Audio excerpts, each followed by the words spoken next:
How to unmatch or block someone on TanTan application. Hello guys, and welcome to a new video. In today's video I'm going to show you that how you can block or unmatch someone on TanTan application. So guys, without wasting any time, let's get started. So first of all, you need to open your TanTan application. Once you open your TanTan application, go to your messages. Once you go to your messages, and here you will find your matches. So guys, once you tap on any of your match, or you go to your chats and you open the chat of that particular person you want to block or unmatch.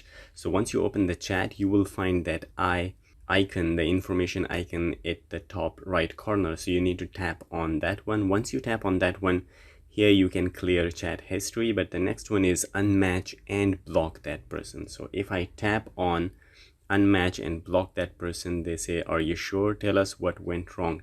You say that doesn't want to talk. Fake profile, I don't want to tell you.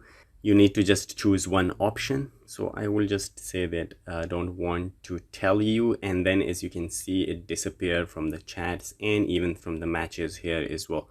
So guys, this is all it takes if you want to unmatch or block somebody on TanTan applications. If you find this video helpful, please like the video and don't forget to subscribe to our channel. I will see you in the next video. Till then, take a good care of yourself. Bye bye.